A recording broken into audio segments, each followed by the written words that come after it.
আপনি কি জানেন হিংসা কাকে জ্বালায়? যাকে নিয়ে হিংসা করছেন তাকে নয়, জ্বালায় আপনাকে। কারো ভালো দেশে বিছা হয়েছে, আপনি মনে মনে জ্বলছেন। কারো ব্যবসা ভালো চলছে, আপনার ঘুম হারাম। কারো পরিবার সুখে আছে, আপনার মন খারাপ। কারো মেয়ের ভালো বিয়ে হয়েছে, আপনি পিছনে বাজে কথা বলছেন। কারো ধানের ফসল ভালো হয়েছে, আপনি ভাবছেন আমার কেন হলো না। একটু দাঁড়ান, একটু চিন্তা করুন। এই হিংসা করে আপনার কি লাভ হচ্ছে? ওই মানুষটার ভিসা বাতিল হবে? না। ওই মানুষটার ব্যবসা বন্ধ হবে? না। ওই পরিবার ভেঙে যাবে? না। কিন্তু আপনার কি হচ্ছে? আপনার আপনার মন অশান্ত হচ্ছে। ভিতরে ভিতরে নিজেই জ্বলছেন। রাতে ঘুম আসছে না, সকালে মন খারাপ হচ্ছে। হিংসা একটা বিষ, যেটা অন্যকে মারার জন্য খাচ্ছেন নিজে। আরেকটা সত্য জানেন, যে মানুষটা কিছু করতে পারে না তাকে নিয়ে আপনি সমালোচনা করছেন। আর যখন সেই মানুষটা ছোটোখাটো কাজ করে সংসার চালাচ্ছে, তখনই আপনি হিংসা করছেন। মানে কিছু না করলেও আপনার সমস্যা, কিছু করলেও আপনার সমস্যা। আসল সমস্যা কি তাহলে ওই মানুষের? না, সমস্যা আপনার মনে। একটু থামুন, একটু ভাবুন। মানুষের ভালো দেখে যদি আপনার মন খারাপ লাগে, বুঝবেন আপনার হৃদয় অসুস্থ।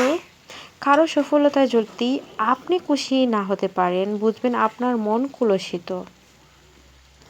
অন্যের জীবন নিয়ে যদি আপনি সারাদিন চিন্তা করেন, তাহলে নিজেকে নিয়ে ভাবার সময় কোথায় পাবেন? এখন কি করবেন? মানুষের ভালো দেখে খুশি হতে শিখুন। ভালো ভিসা হয়েছে বলুন, আনন্দিত হন, আলহামদুলিল্লাহ বলুন, তোমার জন্য দোয়া করি। কারো ব্যবসা ভালো বলুন, মাশাল্লাহ, এভাবে এগিয়ে যাও। কারো সংসার সুখের বলুন, আল্লাহ তোমাদের এভাবে ভালো রাখুক। দেখবেন আপনার মনে শান্তি আসবে। কারো ভালো কথা মনকে ভালো করে। নিজের জীবন নিয়ে চিন্তা করুন, অন্যের বিষয় নিয়ে চিন্তা না করে নিজের স্কিল বাড়ান। অন্যের ব্যবসা নিয়ে হিংসা না করে নিজে কিছু একটা করুন। অন্যের সংসার নিয়ে গপিস না করে নিজের পরিবারকে নিয়ে সময় দিন। যে নিজের জীবন নিয়ে ব্যস্ত, সে অন্যের জীবন নিয়ে মাথা ঘামায় না।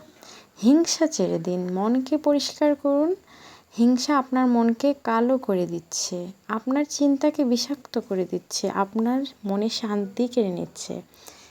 তাই আমাদের প্রত্যেকেরই উচিত হিংসা না করে নিজ নিজ জীবন নিয়ে ব্যস্ত থাকা।